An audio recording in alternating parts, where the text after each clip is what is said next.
Hello friends, welcome to easy notes for you online study channel. आपके अपने YouTube channel पे आप सभी का बहुत बहुत स्वागत है। फ्रेंड्स, यहाँ पर हम लोग पेपर वन के previous year question paper, previous year यानी कि जो 2021 का एग्जाम था, जो आपका जनवरी तक चला, जनवरी 2022 तक चला, जितने भी क्वेश्चन पेपर आए लेटेस्ट वो सब आपको सॉल्व करवाने जा रहे हैं। यहाँ पर जो आपको क्वेश्चन पेपर दिख रहा है ये 22 नवंबर 2021 सेकेंड शिफ्ट का क्वेश्चन पेपर है। कुछ क्वेश्चन इसके मैंने कल करवा दिए थे, बट चलिए छोटा सा रिवीजन करते चलते हैं और सबसे पहले सॉल्व करते हैं डीआई के क्वेश्चन को। यहां पर एक टेबल दिया हुआ है।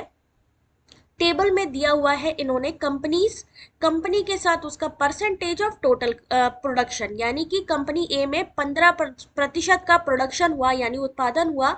आपको निकालना किससे है? 25 करोड़ से निकालना है। ठीक है, यानी टोटल यहाँ पर इन्होंने बोला जो टोटल प्रोडक्शन है जितनी भी कंपनीज है उसका 25 करोड़ है, यानी 25 करोड़ का उत्पादन हुआ है, जिसमें से 15% का योगदान ए का है, बी का 11%। इस तरीके से यहाँ कंपनी वाइज दिया है। अब अनुपात की अगर हम बात करें तो आइटम वन और आइटम टू दिया हुआ है। ठीक है, वन और टू में प्रोडक्शन कितना हुआ है, जो हमारे उत्पाद है, उत्पाद नंबर वन और टू, उनमें कितना उत्पादन हुआ है उसका अनुपात दिया है। और उसके साथ ही परसेंटेज प्रॉफिट अर्न फॉर, और जो आइटम वन है उसमें कितना हमें प्रॉफिट हुआ है और आइटम टू में कितना प्रॉफिट हुआ है, इसके आधार पर यह पूरा डीआई का क्वेश्चन सॉल्व करना है। पहला क्वेश्चन मैंने सॉल्व करके दिखाया था, थोड़ा सा देख लीजिए ये कैसे सॉल्व हुआ था।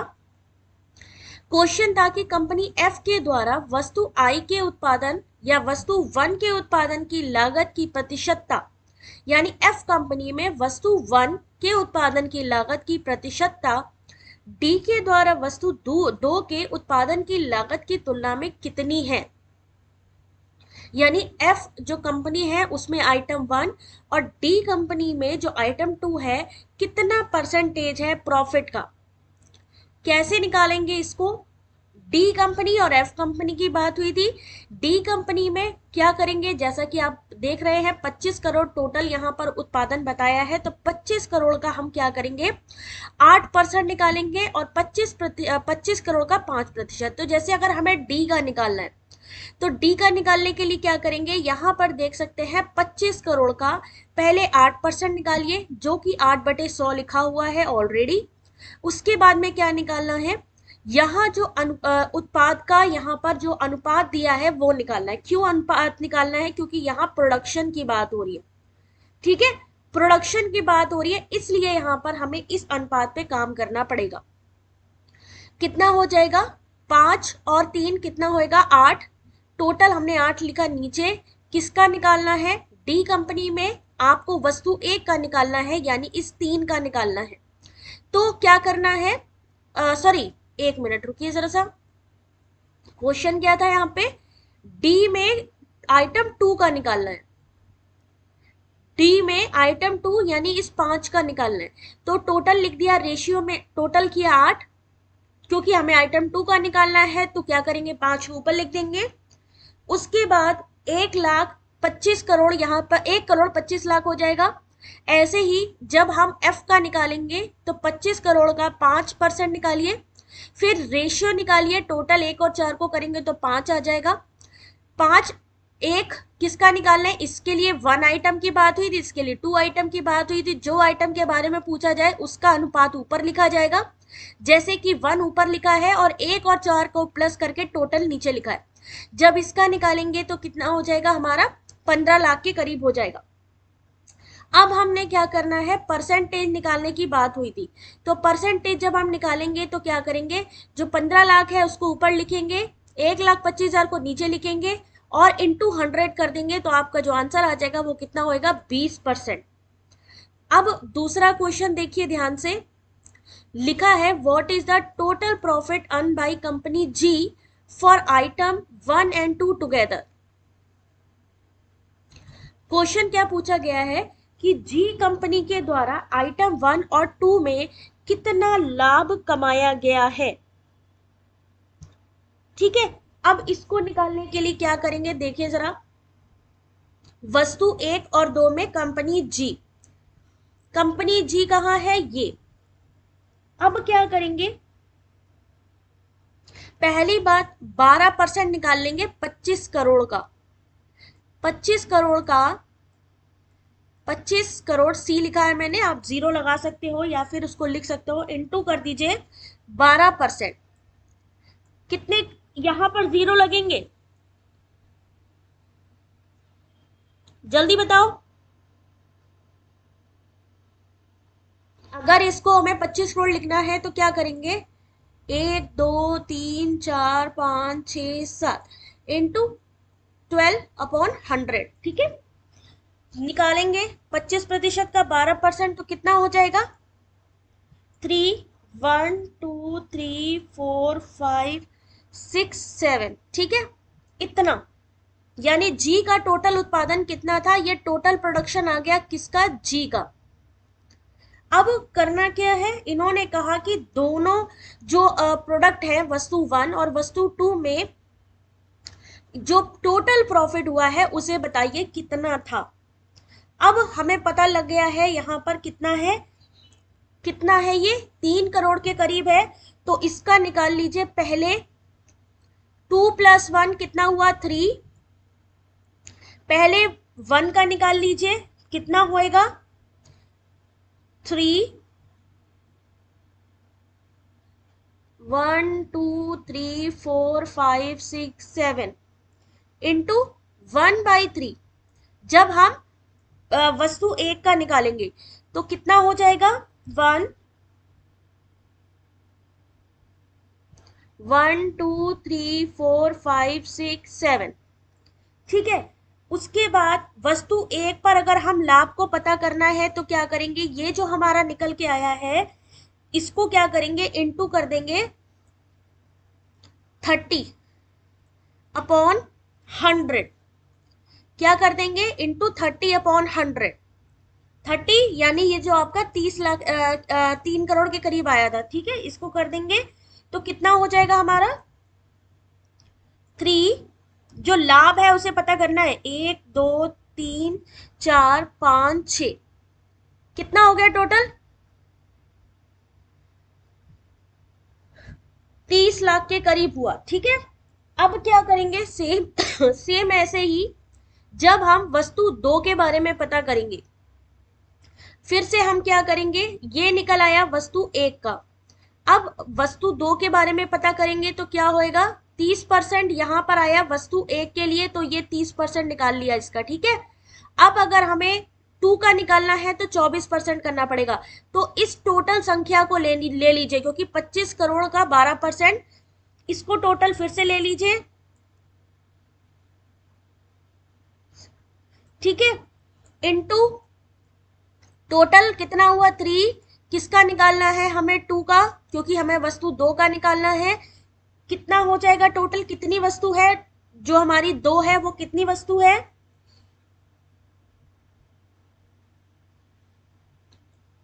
1 2 3 4 5 6 7 जीरो लग जाएंगे, ठीक है। ये हो गई हमारी वस्तु दो। अगर हमें इसका भी प्रॉफिट निकालना है तो प्रॉफिट निकालने के लिए क्या करेंगे, जितना भी हमारा वस्तु दो है इनटू कर देंगे कितना, 24%। जैसे इसमें 30% किया यहां से, ऐसे ही कर देंगे 24%। तो यहां पर कितना आ जाएगा, 4 8 1 2 3 4 5, ठीक है। अब इसको और इसको जोड़ देंगे, कितना हो जाएगा, जोड़िए जरा सा, 30 लाख और 48 लाख को जोड़ेंगे, 30 लाख। भाई जो हमारा जो वस्तु एक था उसका प्रॉफिट था 30 लाख, वस्तु दो का जो प्रॉफिट था वो 48 लाख था। तो जब जोड़ेंगे दोनों को तो वो हो जाएगा 78 लाख हो जाएगा। यानी यहां पर इसका सही आंसर ऑप्शन नंबर 1 होगा। यानी पहले हमने जी का टोटल प्रोडक्शन काउंट करना है, टोटल प्रोडक्शन काउंट करना है कि कितना होएगा, ठीक है, 3 करोड़। अब उसमें से हमने निकाला वस्तु एक और दो का अनुपात, तो वो कितना हुआ, वस्तु एक और दो का अनुपात के लिए पहले दोनों को प्लस कर दीजिए तो आएगा 3। फिर उसके बाद वस्तु ए का पता करना है तो एक का रेशियो, चलिए यहाँ पे यानी यहां पर इस चीज का सॉल्यूशन 1 मिनट दिखा देती हूँ। पहले हमने परसेंटेज निकाल लिया, फिर हमने अनुपात निकाला, अनुपात निकालने के बाद यहां पर हमने 30% उसका निकाल लिया, जो भी हमारा आंसर आया। सेम ऐसे ही जो हमारा 3 करोड़ था उसका हमने फिर से जो हमारी वस्तु 2 थी उसके लिए अनुपात निकाला, और उसका 24% जो हमारा प्रॉफिट यहाँ शो कर रहा है वो निकाल लिया, तो 48 लाख हो गया। 48 लाख और ये जो हमारा 30 लाख है, जब इसको आप जोड़ देंगे तो आपका बनेगा 78 लाख, और यही होगा आपका सही आंसर। ठीक है, इसको सॉल्व करके देखिए, थोड़ा लेंथी क्वेश्चन जरूर है, बट अगर आपको आ गया तो काफी अच्छे क्वेश्चन आप सॉल्व कर लेंगे। परसेंटेज ऑफ टोटल प्रोडक्शन, फिर से देखिए यहाँ पे क्वेश्चन नंबर 3। क्वेश्चन है what is the ratio of the cost of production of item 1 by company A to the cost of production of item 1 by company D। Company ए के द्वारा वस्तु 1 का उत्पादन की लागत और कंपनी डी के द्वारा वस्तु ए के उत्पादन की लागत का परस्पर जो अनुपात है वो कितना है। अब इसको कैसे सॉल्व करेंगे? जैसे कि आपको पता है ए और डी की बात हो रही है और दोनों में ही वस्तु ए की बात हो रही है। ए रहा ये, डी रहा ये, वस्तु एक के उत्पादन की बात हो रही है, यानी हम यहां पे आ जाएंगे, वस्तु एक पे ध्यान देना है हमें। यहां प्रॉफिट नहीं पूछा गया,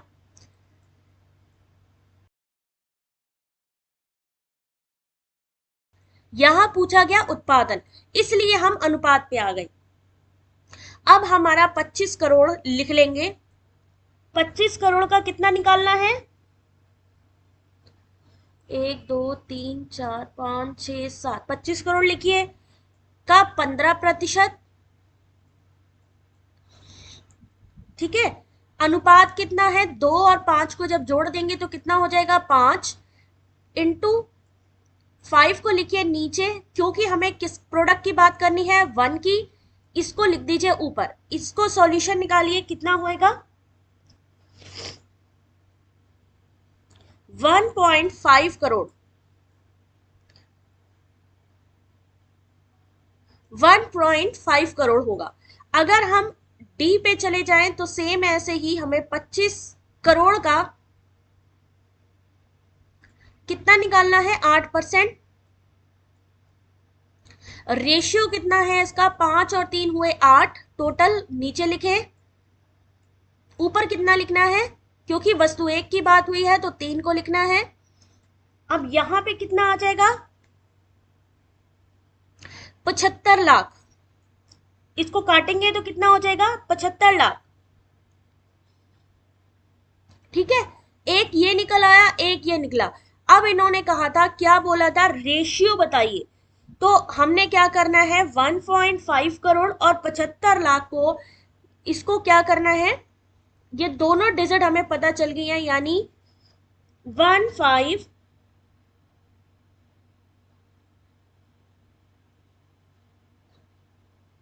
ठीक है, एक रेशियो, और यहां पर 75 लाख।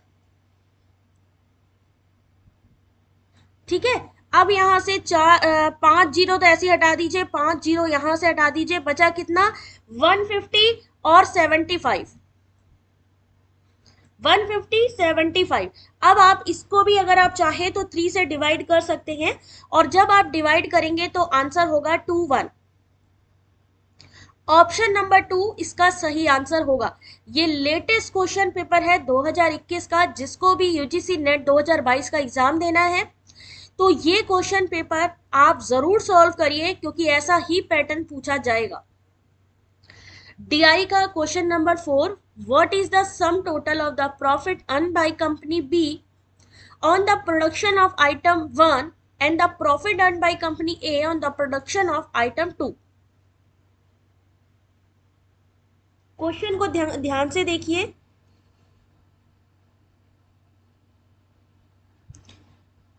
क्या लिखा है यहां पे कि कंपनी बी के द्वारा वस्तु एक पर जो भी लाभ मिला है, यानी एक स्टेटमेंट आपका यहां पर बन गया। दूसरा स्टेटमेंट है कि कंपनी ए के द्वारा वस्तु दो के उत्पादन से जितना भी लाभ कमाया गया है उसकी कितनी राशि हुई, यानी टोटल कितना प्रॉफिट हुआ है दोनों में। तो बी में वस्तु एक और कंपनी ए में वस्तु टू। बी में किसकी बात हुई है? वस्तु एक की, वस्तु एक की। और अगर हम ए की बात करें तो वस्तु टू की। ठीक है, यहां पर इस पे फोकस करना है, इस पे फोकस करना है। अब हमने क्या करना है, फिर से निकालना है 25 करोड़ का। 7 जीरो लग जाएंगे, कितने हो गए? ठीक है, इनटू क्या करेंगे, जल्दी बताओ। 11% निकालेंगे, 11% निकाल लिया, दिख रहा है ना सबको। 11% निकालने के बाद में यहां रेशियो कितना था, 5। 3 और 2 कितना होता है, 5। तो इनटू लिख दीजिए, नीचे टोटल लिख दीजिए 5। ऊपर वस्तु एक की बात हो रही है तो वस्तु एक का कितना रेशियो है, 3। इनटू कितना प्रॉफिट हुआ है वस्तु एक में, 32% का। तो इनटू कर दीजिए 32%। अब इस इक्वेशन को जब आप सॉल्व करेंगे, यानी 25 करोड़ का 11% निकालिए, उसका अनुपात निकालिए वस्तु एक और दो के लिए। टोटल जो दोनों वस्तुएं हैं वो है 5। अनुपात किसका निकालना है, वस्तु एक का, तो 3 हमने ऊपर लिख दिया। क्योंकि वस्तु एक की बात हो रही है तो उसका 32%, क्योंकि प्रोडक्शन भी पूछा है लेकिन यहाँ पर प्रॉफिट जितना आया है वो भी पूछा गया, इसलिए 32% निकालेंगे। तो यहां पर कितना हो जाएगा, 52.8 करोड़। 52.8 करोड़। ऐसे ही यहां पर ये हमारा हो गया बी का। अब हम ए का निकालेंगे। ए में क्या करना है, फिर से हमने 25 करोड़ को लिखना है, इनटू कितना है यहाँ पे 15%, यानी 25 करोड़ का 15% लिख दीजिए, इनटू रेशियो कितना आ रहा है इनका भी 5 आ रहा है, इसको 5 लिख दीजिए। नीचे किसकी बात हो रही है, हमें वस्तु दो निकालनी थी, दो का अनुपात है 3, इनटू दो की बात हो रही है तो ये 20% हो जाएगा वस्तु दो में, तो 20% कर दीजिए। ऊपर का आया था 52.8, नीचे कितना आ जाएगा, 45 लाख। जब हम 52.8 और 45 लाख को जोड़ेंगे तो हमारा आंसर कितना आएगा, प्लस कर दीजिए आपस में 52.8 और 45, कितना आंसर आ जाएगा हमारा,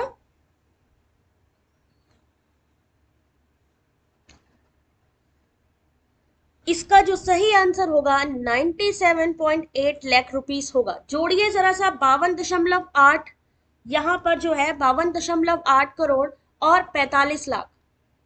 सॉरी, कहीं गलती कर रहे हैं क्या,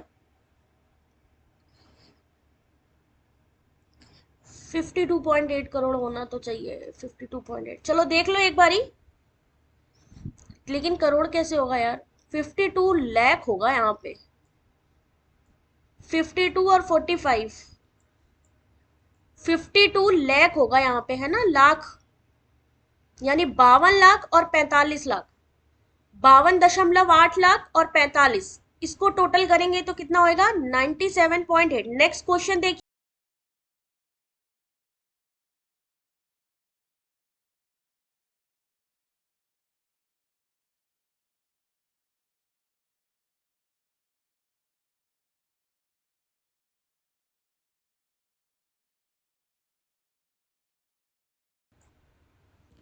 तो यहां पर क्वेश्चन को ध्यान से देखिए, कंपनी ए के द्वारा वस्तु एक के उत्पादन की लागत कंपनी बी के द्वारा वस्तु दो के उत्पादन की लागत को मिलाकर कुल कितनी राशि प्राप्त हुई। अरे ऐसे ही क्वेश्चन था वो वाला भी ना, सम टोटल ऑफ बोला है, यहाँ पे क्या है, sum total of profit earn by production of company item 1। Same वैसे ही क्वेश्चन लग रहा है ना। अच्छा, अब की बार आइटम 2 कंपनी बी के लिए पूछा है और ए पूछा है 1 के लिए, यानी यहाँ पर क्वेश्चन घुमा दिया गया है। यहाँ पर क्वेश्चन को घुमा दिया है। जरा सा इस क्वेश्चन को, टेबल को जरा इसको नोट करिए जरा, क्या हो सकता है इसका आंसर।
तो इसको कैसे सॉल्व करेंगे, चलो वो भी देख लेते हैं।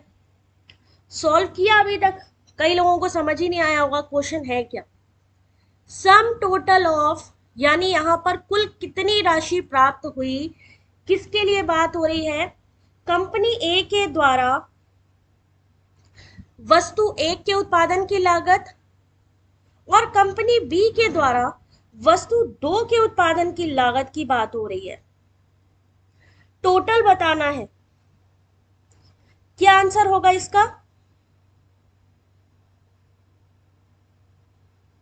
चलो इसको सॉल्व करते हैं। बड़ा ही वैसा क्वेश्चन हो रखा है ये। चलो कोई बात नहीं। ए में वस्तु एक के लिए, बी में वस्तु दो के लिए।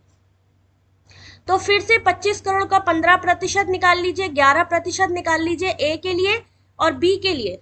25 करोड़ का जैसे अभी किया था ना, सेम वही प्रोसेस रहेगा। 1 2 3 4 5 6 7 जीरो, या फिर आप इसको 25 करोड़ लिखो, बाद में जीरो लगा लेना। 15% निकालिए ए के लिए, इनटू क्या करेंगे, यहां पर इसको निकालिए 25, यानी टोटल हुआ 5 यहां पर। और किसके लिए बात हो रही है यहाँ पे, हमें वस्तु एक की बात हो रही है, इंटू 2/5 लिख दीजिए, क्योंकि यहाँ पे प्रॉफिट की बात नहीं है, यहाँ पर प्रोडक्शन कितना हुआ है उसके हिसाब से बात हो रही है। तो यहाँ पर हम क्या कर देंगे, जब इसको डिवाइड करेंगे तो कितना हो जाएगा, 1.5 करोड़। सेम ऐसे ही फिर से यहां पर देखिए 11%, तो 25 करोड़ का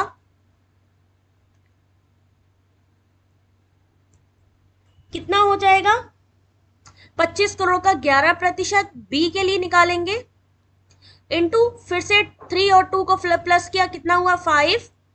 किसका निकालना है यहाँ पर 2, यानी कि हमें वस्तु दो का निकालना है। इसका कितना हो गया हमारा 1.1 करोड़, क्योंकि यहाँ पर सम टोटल पूछा है, यानी 1+1 और 1.1 करोड़ को जब हम आपस में जोड़ेंगे तो कितना हो जाएगा, जोड़ना मतलब 2.6 करोड़।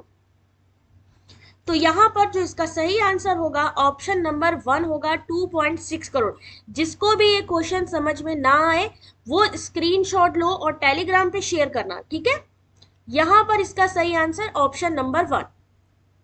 चलो जल्दी से एक रिवीजन करते चलते हैं जो कल क्वेश्चन कराए थे।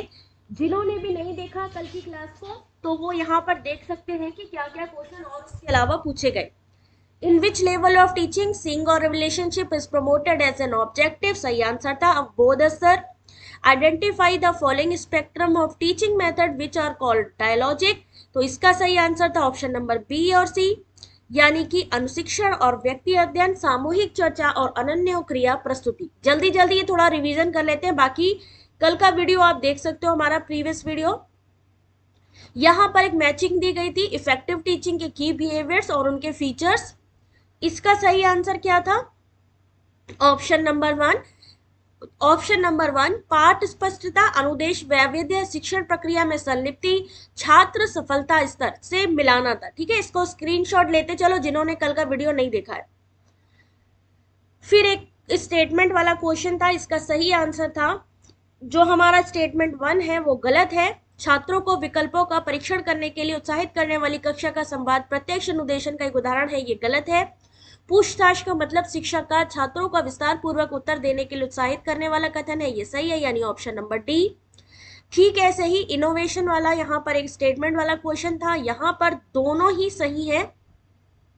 नेक्स्ट क्वेश्चन देखिए, शोध विधियों में कौन सी विधि परिकल्पना परीक्षण प्रक्रिया इष्टतम रूप से बाह्य चरों की भूमिका को सुरक्षित करती है? तो सही आंसर था, जहां पर भी हेर फेर हो या फिर जहां पर भी आपकी हाइपोथेसिस टेस्टिंग आएगी, सीधा सीधा experimental method. Which of the following belong to the category of true experimental design? तो इसका सही आंसर था option number 3, two group randomize subject post test only design और randomize group pre test post test design. ठीक है, option number 3। उसके बाद था मैचिंग का question, problem formulation, hypothesis making, research design, data analysis. Correct answer यहाँ पर जो प्रिकॉशन नीडेड था उसके आधार पर ऑप्शन नंबर 3 था। स्क्रीनशॉट लेते चलो, और नहीं तो कल का वीडियो देख लो एक बार। यहाँ पर यूज जो स्टेटमेंट 1 है वो गलत है कि आईसीटी में रिसर्च में use of ICT in research is a super imposing which should be discourage, ये गलत है। Research ethics and its observance has to be a mandatory requirement, ये सही है, यानी ऑप्शन नंबर डी होगा। ठीक है, कल का वीडियो चाहो तो एक बार देख लेना। यहाँ पर दोनों ही सही है। Format and styles of referencing in a research thesis are formal requirement, formal requirements and their observance help promote standardisation and objectivity. देखते चले इस क्वेश्चन को। नेक्स्ट क्वेश्चन देखिए, when the attitude of the communication towards self is positive but towards other it is negative, the communicator is said to be। जब संवादी का व्यवहार स्वयं के प्रति सकारात्मक है, यानी जो भी हम कर रहे हैं वो सही है लेकिन जो दूसरे कर रहे हैं वो सही नहीं है, जब इस तरीके का अभिमान आ जाए तो उसको क्या कहेंगे? अभिमानी। क्वेश्चन नंबर 12 था, 5 क्वेश्चन ऑलरेडी डीआई के सॉल्व कर चुके हैं, 12वां क्वेश्चन चल रहा है, यानी 5 और 12 कितने हुए? 17वां क्वेश्चन चल रहा है। ठीक है, अगर संदेशानुसार संतोषपूर्ण ढंग से कार्य का संपादन हुआ और सारी सूचनाएं विश्वास पूर्वक स्वीकृत हो चुकी हो तो उसे क्या कहते हैं? Option number 1 communication loop has been closed, यानी कि आपका जो पूरा कम्युनिकेशन का प्रोसेस है वो पूरा हो चुका है। यहां पर क्या होगा? सोसाइटी प्ले अ की part in the shaping of communication process, तो नेचुरल सी बात है, बिल्कुल सही बात है। Communication is concern with the production, distribution and formation of public knowledge in society, ये भी बिल्कुल सही है। यहां पर ये दोनों ही स्टेटमेंट सही है। Many voice one word communication in society today and tomorrow. UNESCO known as McBride Commission is about the needs of developing country, balance information flow, international understanding, यानी इसका सही आंसर ऑप्शन नंबर 1। अभिव्यक्तियां अनेक विश्व एक संवाद और आज और कल, यूनेस्को द्वारा जो प्रसिद्ध मैकब्राइड कमीशन है वो किसके बारे में है? विकासशील देशों की आवश्यकता, संतुलित सूचना प्रवाह, अंतरराष्ट्रीय अवबोध, यानी ऑप्शन नंबर 1। फिर एक क्वेश्चन था यहाँ पे स्टेटमेंट वाला, पढ़ लीजिए चाहो तो। बाकी अगर आप लोग को लग रहा है कि स्पीड ज्यादा है तो स्पीड को आप लोग थोड़ा सा नॉर्मल कर लीजिएगा या स्लो कर लीजिएगा तो आपको जल्दी हो जाएगा, क्योंकि मैं अभी पूरा कंप्लीट कर रही हूँ, क्योंकि ऑलरेडी कल पार्ट 1 में दिखा चुकी हूँ इसका। ठीक है, नेक्स्ट क्वेश्चन था, जो संदेश स्वीकार करते हैं और इस प्रक्रिया में स्वयं प्रभावित होते हैं उनको श्रोता निर्दिष्ट किया जाता है।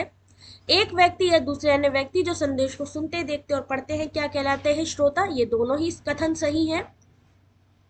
फिर यहाँ पर एक क्वेश्चन था mathematical, a sum of money at compound interest double itself in 15 year, it will become 8 times of itself in, यानी एक निश्चित धन की राशि 15 वर्षों में चक्रवर्ती ब्याज से दुगनी होती है, ये अपने आप में 8 गुनी कितने वर्षों में हो जाएगी? तो सही आंसर था 45। बाकी इस एक्सप्लेनेशन के लिए आप हमारा कल का वीडियो देखिएगा।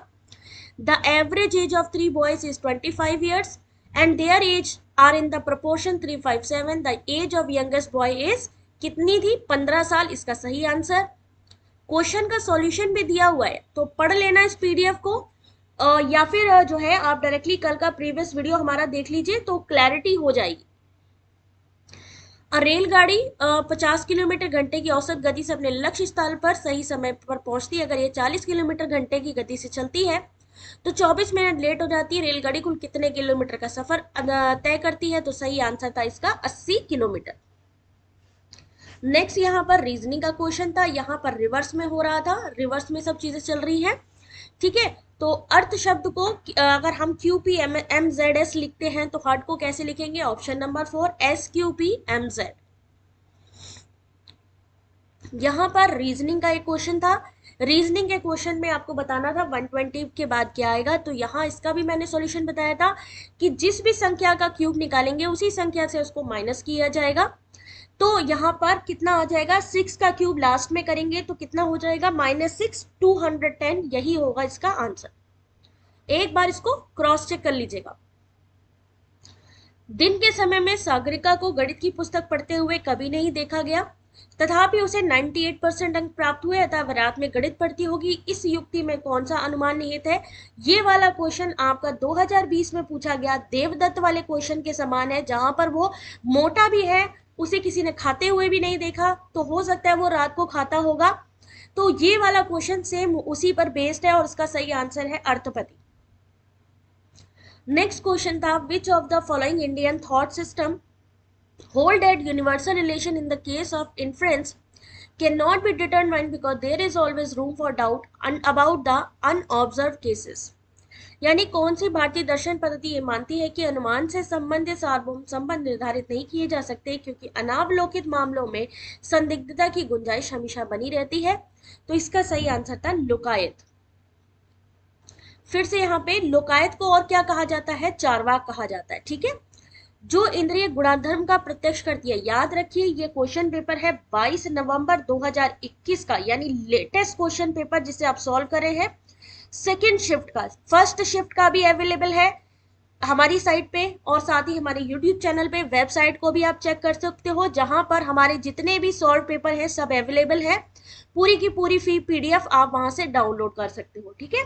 अगर आपको 21 नवंबर का देखना है, 20 नवंबर का देखना है तो वो भी मिल जाएगा। जो इंद्रिया गुणाधर्म का प्रत्यक्ष करती है वही इंद्रिया उसकी गुण धर्मिता और उसके अभाव का भी प्रत्यक्ष करती है। इसे प्राचीन भारतीय दर्शन के किस संप्रदाय से जोड़ा जा सकता है? तो सही आंसर है न्याय। Which fallacy is committed in the following statement? यहाँ पर एक फैलिसी दी गई है, हेत्वाभास यहाँ पर पता करना है कि चुने हुए पदाधिकारियों का अनैतिक व्यवहार जन नैतिकता का शरण करती है। फलस्वरूप हम इस निष्कर्ष पर पहुंचते हैं कि इस तरह का व्यवहार जन नैतिकता का शरण नहीं करता है। तो इसका सही आंसर क्या होगा? Appeal to ignorance. यहां कौन सा हेत्वाभास है ये पूछा गया था। ये नए पैटर्न का क्वेश्चन है, इसको ध्यान से देखें। जहां पर भी लगे कि नहीं क्वेश्चन को हमें रीड करना है वहीं पर स्टॉप कर दिया करो। स्टॉप करने के बाद उसको रीड किया करो। वीडियो को सबसे अच्छी बात ये रहती है कि उसको आपको रीड करना है, ठीक है। जहां चाहो वहां पॉज कर लो। कथन आ, ये सभी चिकित्सा जिनकी अनुगुप्तियां निरस्त हो चुकी हैं चिकित्सा कार्य हेतु अयोग्य है। बा, कोई कथन बा है कि वे सभी चिकित्सा जो चिकित्सा कार्य के लिए योग्य है उनकी अनुगुप्तियां जो है अक्षुण है। तो सही आंसर ऑप्शन नंबर बी, यानी कथन बा कथन आ का प्रति परिवर्तित रूप है और दोनों कथन तार्किक दृष्टि से समतुल्य है, यानी दोनों ही कथन एक जैसे हैं। यहाँ पर कंप्यूटर वायरस के बारे में एक कथन पूछा गया था जिसका सही आंसर था कि ये एक कंप्यूटर प्रोग्राम है। It is a computer program which copy itself to infect a computer without the permission knowledge of the user. Next question देखिए, यहां से हमें आगे कंटिन्यू करना था। तो identify the correct order in which of the following computer memory are rank from largest to smallest in the term of storage capacity. यानी storage capacity के अनुसार जो छोटे से बड़े क्रम में है। हाँ, यही वाला क्वेश्चन था। चलिए जल्दी से इस क्वेश्चन का आंसर बताइए। छोटे से बड़े की तरफ लगाना है, नहीं, फ्रॉम लार्जेस्ट टू स्मॉल, यानी जो सबसे बड़ी हो उसको सबसे पहले लगाइए और जो सबसे छोटी है उसको बाद में लगाइए। क्या आंसर होना चाहिए इसका? क्या आंसर होना चाहिए? सबसे बड़ी से स्टार्ट करिए, लार्जेस्ट टू स्मॉलेस्ट। पढ़ लीजिए जरा सा, लार्जेस्ट से स्मॉलेस्ट की तरफ लगानी है। हिंदी में देखिए,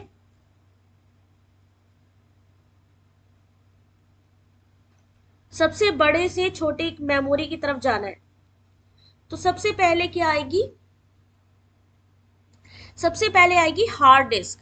हार्ड डिस्क के बाद क्या आएगा? रैम। यानी सबसे ज्यादा किस में होती है? हार्ड डिस्क में, फिर रैम में होती है, फिर कैशे मेमोरी, और सबसे लास्ट में जो आएगा वो होगा रजिस्टर। यानी इसके आधार पर जो हमारा सही आंसर होगा वो होगा ऑप्शन नंबर डी, CBAD। जिसको भी ये पीडीएफ चाहिए प्लीज जो है हमारे टेलीग्राम चैनल को ज्वाइन कर ले, साथ ही वेबसाइट से ये डाउनलोड कर सकते हैं।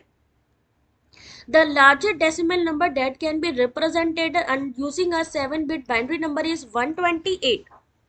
देखिए एक मैथमेटिकल क्वेश्चन में यहाँ पर दिया हुआ है, मतलब आईसीटी का ही है एक तरीके से। Minimum number of bits required to storage largest 2-डिजिट डेसिमल नंबर। क्या होगा इसका सही आंसर? 7 बिट का प्रयोग करते हुए सबसे बड़ी दशमलव संख्या जो है वो 128 है। क्या होगा?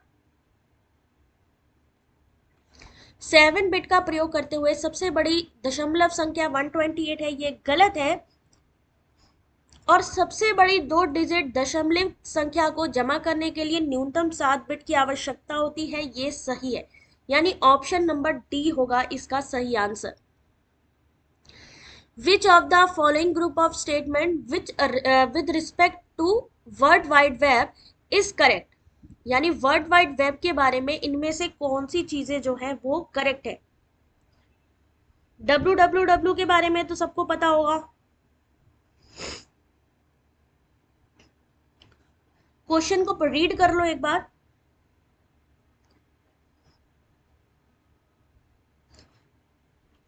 ऑप्शंस देखिए,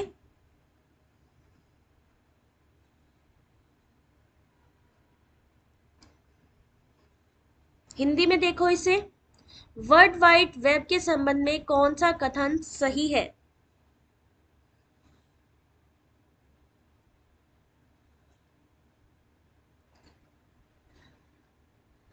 इसका जो सही आंसर है कि टिम बर्नर्स ली ने www बनाया, ये चीज सही है। मोजेक पहला सबसे ज्यादा प्रयुक्त किए जाने वाला वेब ब्राउजर था सॉरी, ये भी सही है। तो इन दोनों में ये दो कथन सही है, सी और डी। किस में आएगा? ऑप्शन नंबर बी में आएगा, सी और डी सही है। फिर हायर एजुकेशन और डिजिटल इनिशिएटिव से यहां पर एक क्वेश्चन दिया हुआ है मैचिंग का। क्या आंसर होगा इस मैचिंग का?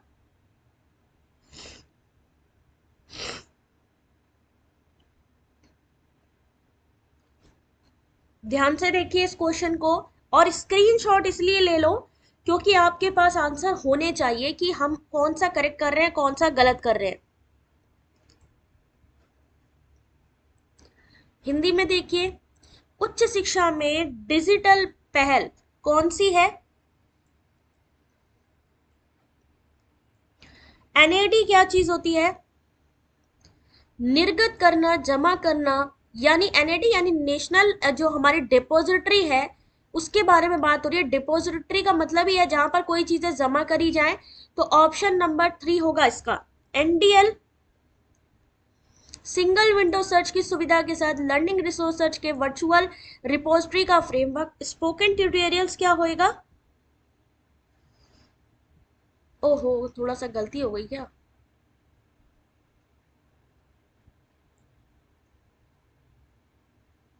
नहीं नहीं, स्पोकन ट्यूटोरियल अपने आप ही विभिन्न फ्री और ओपन सोर्स सॉफ्टवेयर सिखाता है। स्पोकन यानी खुद ही जो सिखाए, FOSSEE, फौजी जिसको कहते हैं, ये क्या होएगा?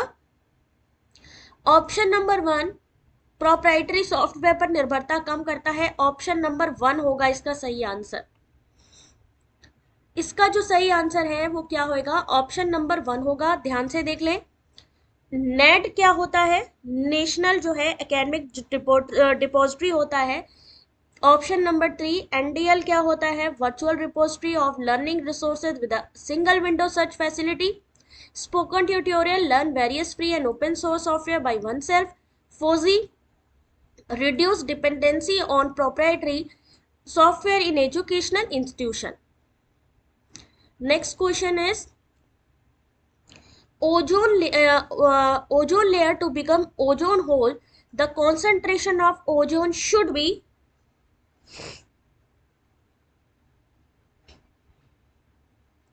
अब इसका सही आंसर कौन देगा?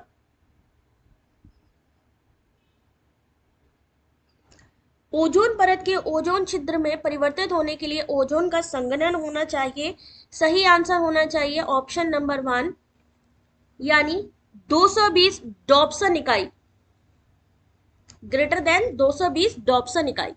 Next question, the virus responsible for disease Covid 19 is. Covid 19 से जुड़ा ये क्वेश्चन, इसका आंसर तो आई थिंक सभी को आना चाहिए। जल्दी से इस क्वेश्चन का आंसर करें सब लोग। आज सिर्फ फोकस करो क्वेश्चन और क्वेश्चन के आंसर पर। और इसका सही आंसर है option number 1 SARS CoV 2। Option number 1 SARS CoV 2 इसका सही आंसर है। Next question, air quality index और उसके कलर कोड। देखिए ये भी नया ही क्वेश्चन है जहां पर एयर क्वालिटी इंडेक्स की मैचिंग पूछी गई है।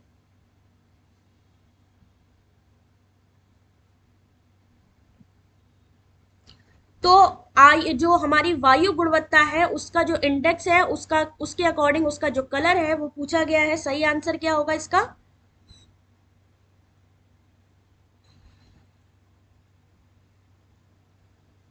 0 से 50 हरा, सॉरी 0 से 50 हरा रंग, 101 से 200 पीला रंग, 201 से 300 की गुणवत्ता अगर है तो क्या होगा, नारंगी रंग, और 301 से 400 यानी कि लाल रंग।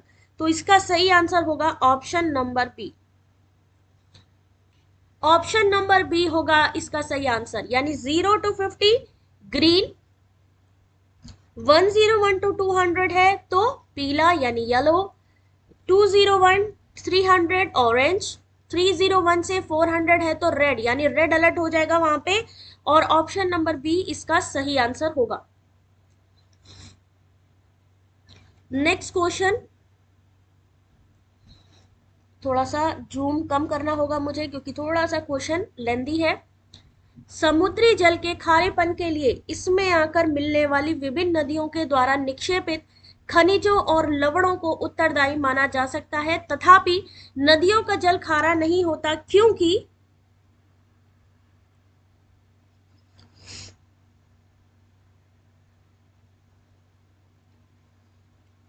कौन आंसर करेगा इस क्वेश्चन का? नदियों का जल खारा क्यों नहीं होता है? नदी जल वर्षा से आपूरित रहती हैं। River water is replaced by the rain, यानी बार बार जब बारिश होती है तो बारिश से जितना भी जो गंदा पानी है वो निकल जाता है और साफ पानी वहां पर फिर से रिफिल हो जाता है। तो यहां पर क्या होगा, ऑप्शन नंबर 3 होगा। India maximum energy comes from. अब ये वाले इस तरीके के क्वेश्चन बहुत आ रहे हैं और क्या होगा इसका सही आंसर? एनवायरमेंट का क्वेश्चन चल रहा है आपका। सबसे ज्यादा एनर्जी कहां से आती है इंडिया में?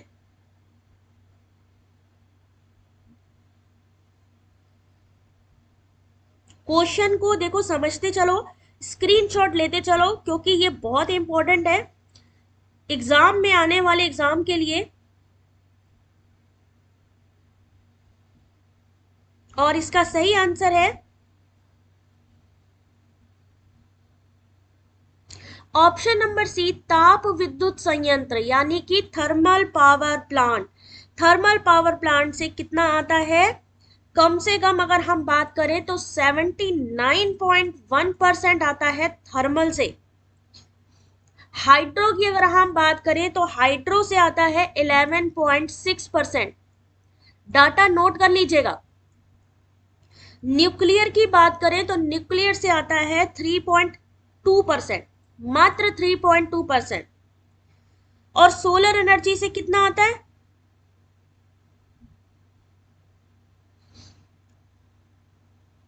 सोलर एनर्जी से कितना आता है,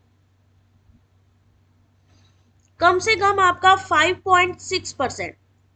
ठीक है, ये डाटा नोट कर लीजिएगा कि अगर आपसे फिर से पूछा जाए कि भारत में अधिकांश ऊर्जा का स्रोत कौन सा है, तो सीधा सीधा थर्मल पावर प्लांट। ठीक है, नेक्स्ट क्वेश्चन देखिए। Under the rubric oriental learning program in India, the role of learner was considered to be relatively more higher education का ये क्वेश्चन आ गया आपके सामने, हायर एजुकेशन। अब इसका आंसर करिए क्या होगा।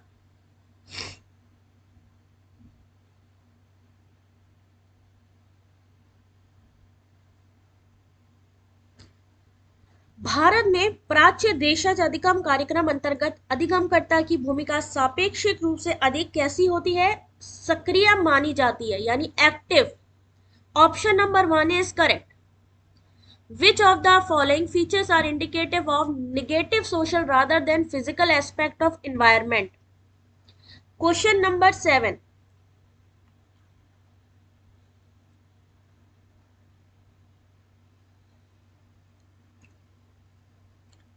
अब इसका सही आंसर क्या होगा,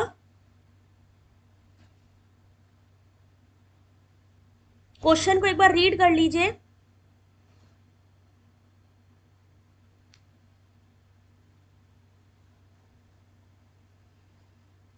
हिंदी में देखिए, इसे पढ़ लो एक बार। कौन सी विशेषताएं विवरण के भौतिक पक्षों से अधिक उनके नकारात्मक सामाजिक पक्ष में संकेतक है।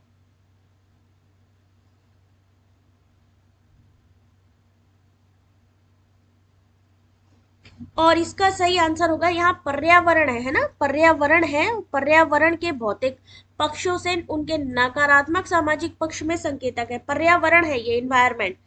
तो सही आंसर होगा सी, यानी समूहों के संघर्ष और झड़पे। ऑप्शन नंबर डी, समूह व्यवहार में आक्रामकता और खतरे स्पष्ट होते हैं। नकारात्मक की बात पूछी है तो नकारात्मक में कन्फ्लिक्ट आएगा और आपके अग्रेशन थ्रेट्स आएंगे, यानी ऑप्शन नंबर सी होगा इसका सही answer. Next question, for continuous professional development and self improvement every teacher is suppose to at least devote how many hours every year. Answer करिए इस क्वेश्चन का, कॉन्सेंट्रेट होकर के सिर्फ क्वेश्चन को ध्यान से देखिए। निरंतर पेशागत विकास और आत्मोत्कर्ष के लिए प्रत्येक शिक्षक को प्रतिवर्ष न्यूनतम कितने घंटे व्यतीत करने चाहिए, तो सही आंसर है 50 घंटे।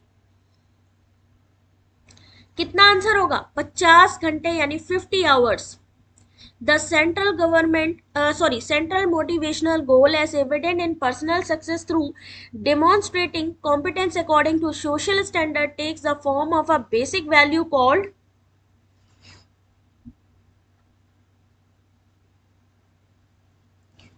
अब इसका सही आंसर क्या होगा,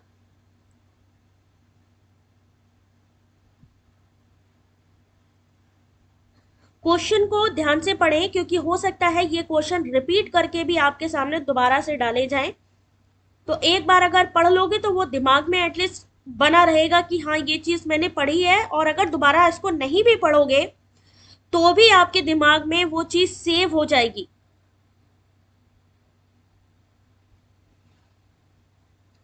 सही आंसर क्या होगा, सामाजिक मानदंडों के अनुरूप दक्षता का प्रदर्शन कर व्यक्तिगत सफलता से प्रकट केंद्रीय उत्प्रेरक लक्ष्य से मूलभूत मूल्य को क्या कहा जाता है। ऑप्शन नंबर सी, उपलब्धि मूल्य यानी अचीवमेंट वैल्यू कहा जाता है।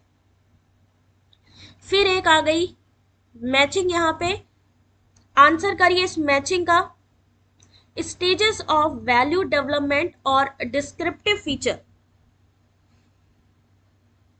तुरंत स्क्रीनशॉट लिया करो जो क्वेश्चन इंपॉर्टेंट लगा करे। बाकी ये वेबसाइट का नाम क्या है, अबाउट सेक्शन पे चैनल के चेक कर लो। वेबसाइट डायरेक्ट लिंक दी हुई है, डायरेक्ट पहुंच जाओगे। टेलीग्राम की लिंक दिया, टेलीग्राम पे पहुंच जाओगे।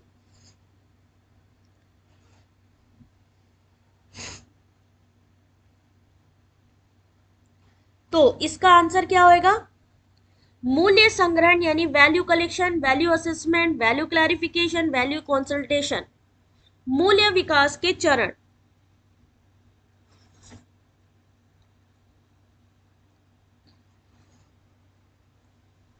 मूल्य संग्रहण क्या होता है,